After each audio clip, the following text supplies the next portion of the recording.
YRF का spy universe Bollywood की कुछ तगड़ी फ्रेंचाइज में से एक है। एक था टाइगर से शुरू हुआ ये सफर पठान की रिकॉर्ड तोड़ कामयाबी तक पहुंचा और इस यूनिवर्स ने बॉलीवुड को एक नया स्टाइल दिया। एमसीयू की तरह एक दूसरे से कनेक्टेड फिल्मों का यूनिवर्स, लेकिन अब वही यूनिवर्स एक ऐसे मोड़ पर खड़ा है जहां से आगे का रास्ता धुंधला दिखता है। लगातार 2 फिल्मों की नाकामी, पोस्ट क्रेडिट सीन का गायब होना और 2 मेजर फिल्मों के कैंसिल होने की खबरें, इन सब ने मिलकर एक बड़ा सवाल खड़ा कर दिया है। क्या वाईआरएफ का स्पाई यूनिवर्स खत्म हो गया है? और अगर हाँ, तो शाहरुख खान की 2 मोस्ट अवेटेड फिल्मों का क्या होगा?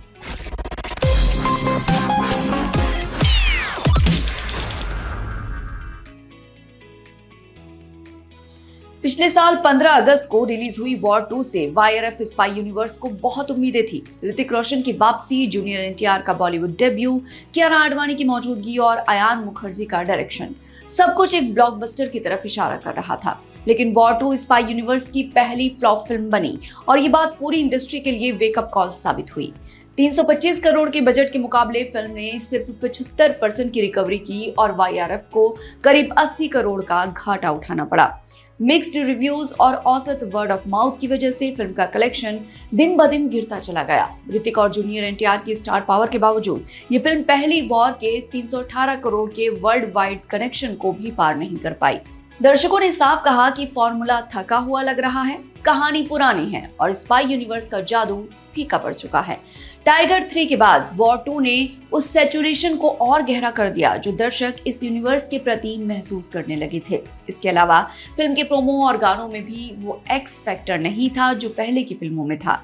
दर्शक पहले हफ्ते के बाद से ही थिएटर से दूर होने लगे और सोमवार को ही फिल्म सिंगल डिजिट कलेक्शन पर आ गई, जो किसी भी बड़े बजट की फिल्म के लिए खतरे की घंटी होती है। वॉर 2 की इस नाकामी ने वाईआरएफ की आर्थिक स्थिति को भी हिलाया और आगे की फिल्मों के भविष्य को सवालों के घेरे में डाल दिया।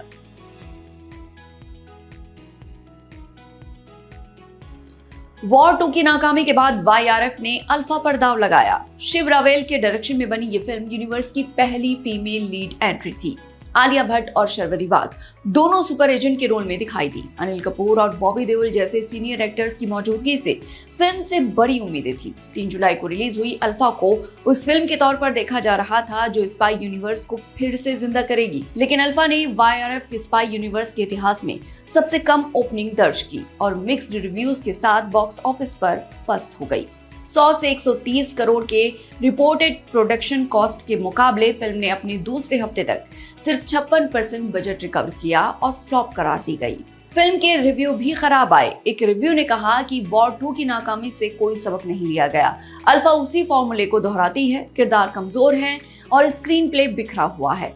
लेकिन जो बात सबसे ज्यादा चर्चा में रही वो थी पोस्ट क्रेडिट सीन का ना होना। यूनिवर्स की बाकी फिल्मों में जहां पोस्ट क्रेडिट सीन अगली फिल्म की झलक देते थे, जैसे पठान में वॉर 2 का इशारा, अल्फा में कोई पोस्ट क्रेडिट सीन नहीं था, जिसने दर्शकों के बीच ये अटकलें और तेज कर दी कि यूनिवर्स शायद यहीं खत्म हो गया। 2 लगातार फ्लॉप के बाद ये खामोशी और भी ज्यादा गहरी लगने लगी।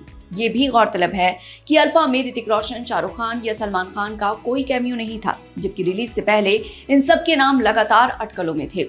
इन सब की गैर मौजूदगी ने इस एहसास को और पक्का किया कि वाईआरएफ इस यूनिवर्स से धीरे धीरे हाथ खींच रहा है।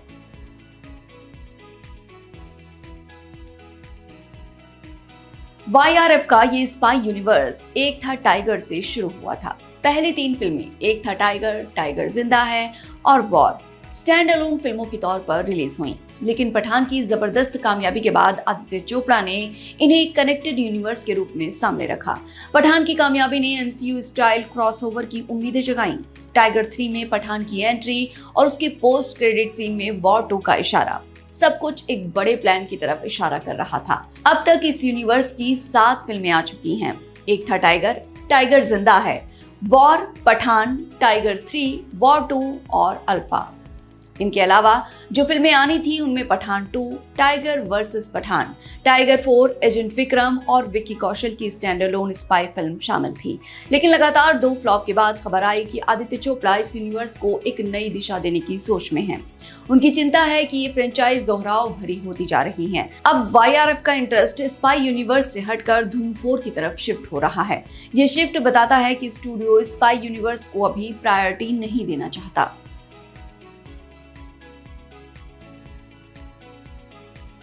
पठान ने बॉलीवुड को उस वक्त जिंदा किया जब पोस्ट कोविड दौर में हिंदी सिनेमा लड़खड़ा रहा था। 543 करोड़ से ज्यादा का वर्ल्ड वाइड कलेक्शन और शाहरुख के एक्शन अवतार को देखकर यूनिवर्स के प्रशंसकों ने पठान 2 का इंतजार शुरू कर दिया था। फिल्म में दीपिका पादुकोण की वापसी भी तय मानी जा रही थी। कहानी के बारे में खबर थी कि पठान इस बार एक और बड़े इंटरनेशनल थ्रेट से लड़ेगा और यूनिवर्स के कुछ और पुराने किरदार भी इसमें नजर आएंगे। लेकिन रिपोर्ट्स के मुताबिक पठान 2 को, जो इस साल के आखिर तक फ्लोर पर जाने वाली थी, अब पोस्टपोन कर दिया गया है। वॉर 2 और अल्फा की नाकामी के बाद YRF के पास इतना कैश नहीं है कि वो एक के बाद एक बड़ी स्पाई फिल्में बनाता जाए। शाहरुख खान खुद फिलहाल किंग की शूटिंग में बिजी हैं और YRF के साथ उनका अगला कदम अब तक तय नहीं हुआ। अगर यूनिवर्स को ही रीस्ट्रक्चर किया जा रहा है तो पठान 2 किस दुनिया में सेट होगी, कहानी क्या होगी और कब बनेगी, ये सब सवाल हवा में लटके हैं। दर्शकों को पठान का किरदार बेहद पसंद आया था और शाहरुख के फैंस उनके एक्शन अवतार को दोबारा देखने के लिए बेताब हैं। लेकिन हालात फिलहाल उनके हक में नहीं लगते।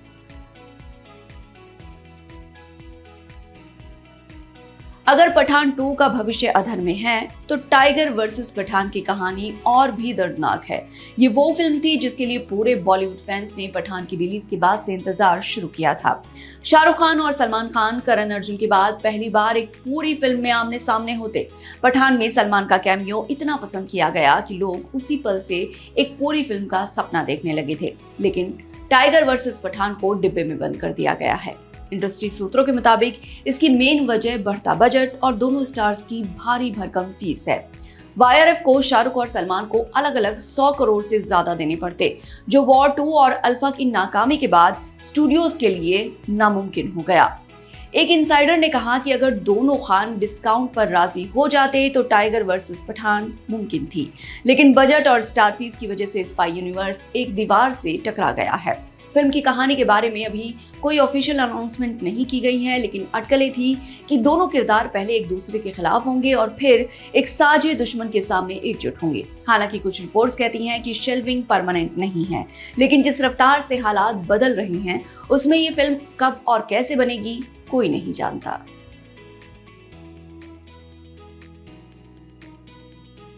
YRF का स्पाई यूनिवर्स खत्म हुआ है या नहीं, इसका जवाब अभी ऑफिशियल तौर पर किसी ने नहीं दिया। लेकिन 2 लगातार फ्लॉप, कोई पोस्ट क्रेडिट सीन नहीं, टाइगर वर्सेस पठान का शेल्व होना, पठान 2 का पोस्टपोन होना और YRF का ध्यान धूम 4 की तरफ जाना, ये सारे संकेत एक ही दिशा में इशारा करते हैं। असल सवाल ये है कि क्या स्पाई यूनिवर्स को वो दर्शक मिलेंगे जिन्होंने पठान देखकर इस फ्रेंचाइज पर भरोसा किया था।